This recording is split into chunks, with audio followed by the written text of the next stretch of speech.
Subhanallah. About 24 hours ago, I was speaking to a mother. I want to apologize in advance because what I'm about to share begins in a place of deep darkness, but insha'Allah, by the end, we will arrive at light. 24 hours ago, I spoke to a Palestinian mother who witnessed her child being killed right in front of her.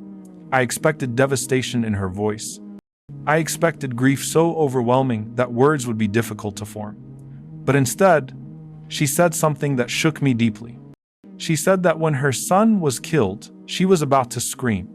And at that moment, she heard something within herself telling her, "Say to Allah we belong, and to Allah we return." She said she did not know what that voice was or where it came from, but she obeyed it.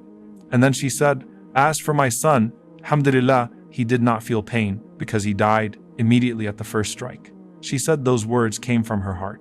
Allah subhanahu wa ta'ala is truly subtle with His servants. He is gentle in ways that are often unseen. Allah is always present.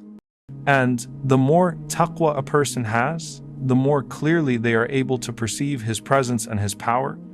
When that taqwa weakens, a fog begins to gather on the heart, and the perception of Allah becomes distant and unclear.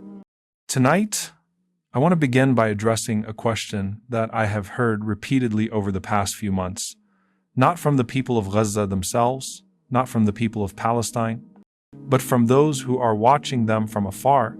Many have asked, "Where is Allah?" They ask this question in a very specific way. Reading about historical tragedies is one thing. Witnessing atrocities unfolding in real time is another. And people ask, where is God in all of this? To begin answering this, I want to start at the very end of this world, at the point where the layers of reality are stripped away completely. One of the most powerful reflections on the verse, Master of the Day of Judgment, is that Allah is the master of that day, and He is also the master of this world. Allah is the King of all kings, the Lord of every realm. Some scholars said that Allah emphasizes His mastery of the Day of Judgment because on that day, His sovereignty will be undeniable to every single being. Nothing will remain hidden. Oppressor and oppressed, believer and disbeliever, righteous and wicked, all will acknowledge the majesty of Allah. On that day, everything will be laid bare. The closer humanity draws to the Day of Judgment, the more immediate the connection between the heavens and the earth becomes. I want to take you to what the Prophet ﷺ described about the last days, when a corrupt people will emerge and spread destruction across the earth, sparing only those whom Allah protects. Yajuj and Majuj will be released. They will kill indiscriminately, consumed by arrogance. Imagine their brutality, their intoxication with power. They will say, "We have destroyed everyone on earth. Now let us kill those in the heavens." In their arrogance, they will shoot their arrows into the sky. Allah could have turned those arrows back on them instantly, but instead, He allows their arrogance to grow momentarily. The arrows return stained with blood, convincing them that they have succeeded even against the heavens. Then Allah sends something insignificant, a small parasite that enters their bodies, killing them all at once. A tiny creature destroys those who thought themselves invincible.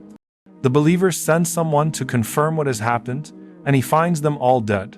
Then Allah sends birds with necks like camels to remove their bodies, casting them away. Isa alayhi salam asks Allah to cleanse the earth, and Allah sends rain that washes everything clean. The earth is commanded to bring forth its blessings again, producing abundance unlike anything seen before. This immediacy between dua and response shows us something profound. Allah is never absent. The Prophet ﷺ then described the Day of Judgment, a day when all tyrants are silenced. No one will speak except Allah, who will proclaim, "I am the King. Where are the kings of the earth?" Now let us go back in history. The year the Prophet ﷺ was born, Abraha marched toward Mecca to destroy the Kaaba. Allah protected his house with an army from the heavens. Years later, Abdullah ibn Zubayr stood praying at the Kaaba and was brutally killed. Neither he nor his mother doubted Allah.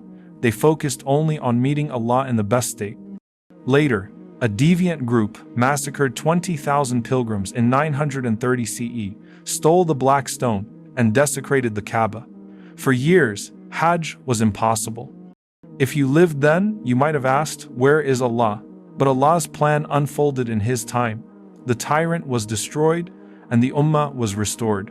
Today, when we see arrogance from oppressors, mocking Qur'an, boasting of power, understand that this is not strength. This is a sign of impending collapse. Tyrants never remain. History proves this repeatedly. The people of Gaza are not asking, where is Allah? They are asking, where are you? Where is the Ummah? Where are the leaders? They feel Allah's presence deeply, under bombs, in hunger, in grief. They do not feel abandoned by Allah. They feel abandoned by people. There are more people questioning God's existence in comfort than there are in Gaza under bombardment. Why? Because the people of Gaza possess something priceless, a certainty in Allah that no weapon can destroy. I met a doctor who lost 72 family members. He said, "We are not hopeless even when we are helpless." That is the believer's state, broken before Allah, yet fully certain in His promise. This was the state of the Prophet ﷺ before Badr, raising his hands all night, pleading with Allah, not out of doubt, but out of complete trust. Desperation does not contradict certainty. Where is Allah? He is exactly where He has always been, near, responding, aware, and in control. May Allah never allow us to despair. May He make us of those who recognize His presence, not His absence. And may He guide us to where He wants us to be.